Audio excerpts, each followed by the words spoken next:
Au début de l'épisode 6, nous pouvons voir Irina, qui embrasse Alandro sous le regard de Gabriella, mais les deux ne savent pas que cette dernière est présente. Après son départ, Alandro demande à Irina qu'est-ce qui lui a pris, mais celle-ci lui dit que cela ne se reproduira plus, et Alejandro lui dit l'avoir avertir de tout cela la nuit dernière. Il la met en garde de ne plus jamais recommencer nulle part ailleurs, ce qu'Irina dit avoir compris. Par ailleurs, le tigre et sa femme sont chez le journaliste. Celui-ci lui montre le testament laissé par la mère de Gabriella, mais son ami lui fait savoir que ce testament se doit d'être authentifié avant de trouver de nouveaux investisseurs. En revenant à la mine, on peut voir Gabriella qui s'effondre en larmes dans les toilettes et se met à défaire son maquillage. Ainsi, elle arrive à la conclusion qu'Alandro est juste, comme tout le reste des garçons. Au même moment, Irina arrive et demande à Gabriella pourquoi elle pleure. Celle-ci lui dit être dans cet état à cause des mineurs, et Gabriella à son tour par pure politesse lui dit avoir l'air très heureux. Irina dit oui et l'invite le soir pour en parler. Mais Gabriella refuse en disant qu'elle va être occupée et s'en va. Après être sortir du bureau, Alandro se précipite dans la cour pour demander à Gabriella comment elle va, mais celle-ci lui répond d'un air très sec au moment où il essaie d'avoir des explications. Antonia demande à Gabriella ce qu'elle fait à l'extérieur, alors que normalement elle doit se trouver à la mine. Gabriella s'excuse et décide de s'en aller. Elle réagit ainsi, car elle veut s'éloigner d'Alandro. De l'autre côté, Suaré et le journaliste s'en vont chez le notaire et sont suivis par le garde de corps d'Antonia. Au même moment, Antonia dit à Alberto qu'il est sa propriété privée et donc il ne doit plus se rendre dans la maison close sous peine de perdre son emploi. Celui-ci est un peu frustré mais s'exécute. Après l'entrée de Gabriella dans la mine, les hommes avec qui elle travaille se mettent à la provoquer car ils pensaient qu'elle était définitivement partie. Mais Gabriella les fait savoir qu'elle est là et avertir toute personne qui essaie encore de la provoquer. Ensuite, on peut la voir ayant un flashback sur la scène entre Alandro et Irina, ce qui la déstabilise un tout petit peu. Dans la scène suivante, on peut voir Fernando et Aníbal Corté qui arrivent en présence d'Antonia à la réunion convoquée par Alandro. Après avoir vu les graphes, tout le monde est inquiet et subitement la plus petite fille de la famille entre et tout le monde est stupéfait. Alandro les fait comprendre que la petite est aussi actionnaire majoritaire de cette entreprise.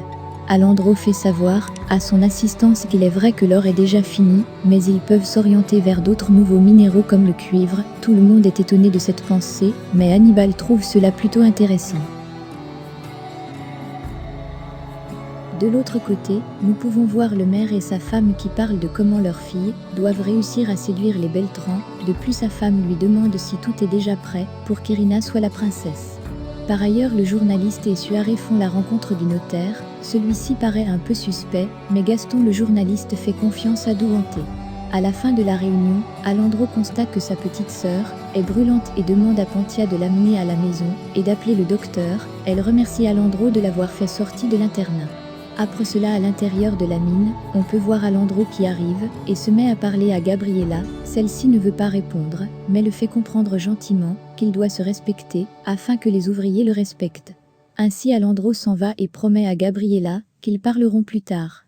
Par ailleurs, Alberto parle à son ami ce qui s'est passé avec Antonia et celui-ci lui propose de l'épouser. Antonia rentre dans son domicile et trouve la famille Montermar. Antonia leur dit n'avoir pas le temps pour une visite de courtoisie, mais elles lui disent que c'est pour la réunion du club. Antonia leur dit être fatiguée et demande à ce qu'ils prennent les décisions d'elle-même. Le notaire Duante est au bar et va se prendre un verre, mais le garde de corps de la patronat le lui offre, il est très surpris. Au même moment, Thomas Suaré se fait bander la main par sa femme, et celle-ci lui demande s'il a confiance cet homme. Le tigre lui fait savoir remettre tout dans les mains de Gaston le journaliste. Au même moment, Alandro arrive, et il demande à Franziska ce qu'il fait là. Elle lui dit que sûrement, il est venu voir Gabriella. Dehors, Alandro prend le ballon de foot des enfants et demande à David si sa mère est là. Celui-ci lui dit non. Il propose donc de faire un contre deux. Les enfants apprécient le jeu d'Alandro, et pendant ce match, Gabriella arrive et est étonnée en le voyant. Mais Alandro lui dit être venu pour parler avec elle.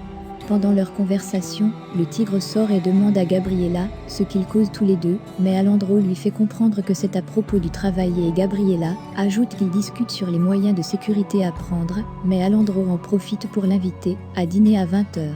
Gabriella accepte l'invitation malgré elle. Par ailleurs, Antonia explique à Alberto pourquoi elle ne peut et ne devrait pas l'épouser, et lui dit ne pas être jalouse ce matin juste, qu'il ne l'a pas prévenue d'avance. Par ailleurs, Obardo hanté veut déjà s'en aller en étant ivre, mais le garde d'Antonia l'empêche, et celui-ci lui demande ce qui se passe. Il commence par expliquer.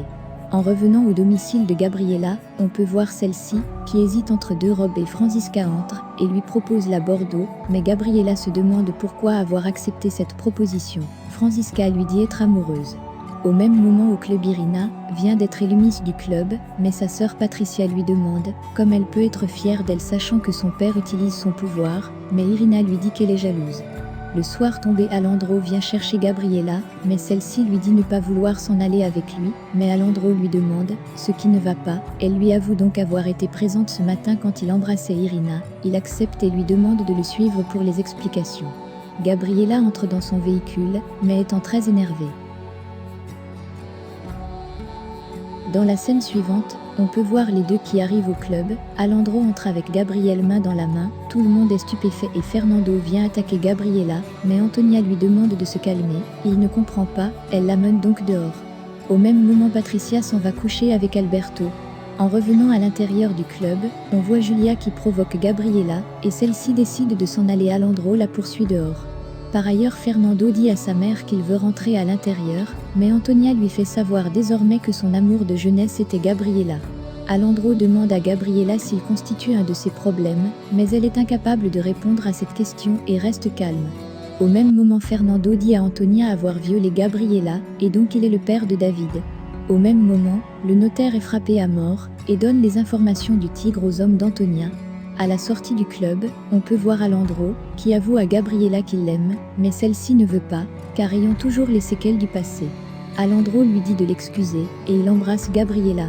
C'est sur cette scène d'amour entre Gabriella et Alejandro, avec les aveux de Fernando et d'Uante, que se termine l'épisode 6 de notre série La Patrona. Laissez vos impressions en commentaire sans toutefois oublier de vous abonner pour ne rien rater des épisodes à venir. Alors j'espère que vous avez aimé ce résumé, on se retrouve très bientôt pour un nouvel épisode. Bisous bisous, et portez-vous bien. N'hésitez pas à nous dire en commentaire si vous avez aimé le résumé, et à apporter vos suggestions.